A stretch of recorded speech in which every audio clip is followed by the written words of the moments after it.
Good afternoon. Phil Lindeman with your Krystal 93 News from Vail Summit Orthopedics and Neurosurgery.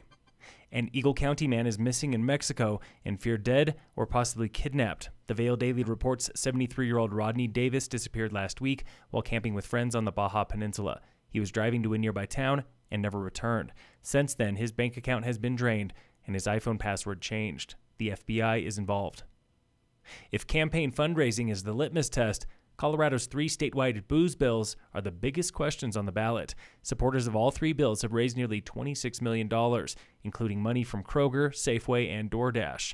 Chris Karen, owner of Locals Liquors in Silverthorne, says big money for these booze bills will hurt the state. I believe in the people of Colorado. I believe that they want their distilleries and breweries, and they want selection, and they want to support small business, and they want to reduce the climate footprint that national products have. Booze bill opponents, like small liquor stores, have raised less than $700,000 for their campaign.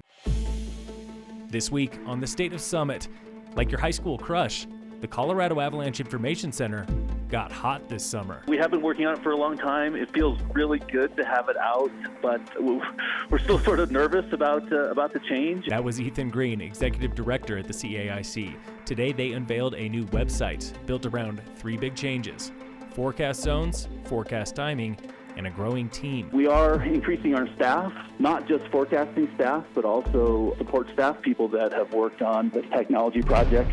First change, the zones. There are 10 times more of them, now lumped together by conditions, not geography. We have about 100 small areas that we'll group together based on conditions, and then people can just click on a map or type in a place name and get the best forecast that we have for that area. Second, the timing.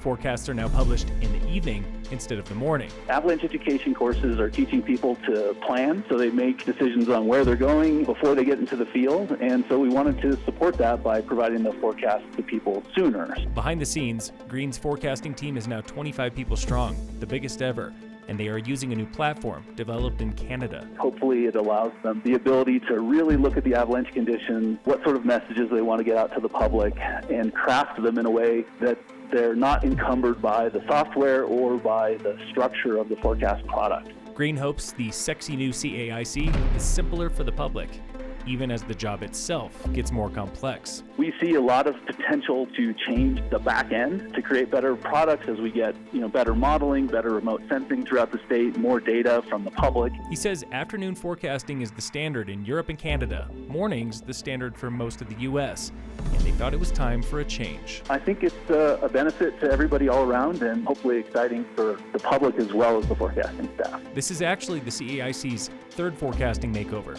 They went from 3 zones in the 80s and 90s to 10 zones in the aughts and 10s and 100 zones today. Tune in again next week for the State of Summit on Krystal 93. Keystone today opened top to bottom on Durkam's Dash and River Run.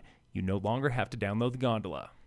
And in local sports, brought to you by Red Mountain Autos at their new location on Airport Road, Summit High Soccer is playing at Cheyenne Mountain today for round 2 of the 4A state tournament. The Tigers scored 13 more points than Cheyenne during the regular season, but also allowed 10 more points, ending 2 games behind them. Phil Lindeman with your Krystal 93 News from Vail Summit Orthopedics and Neurosurgery.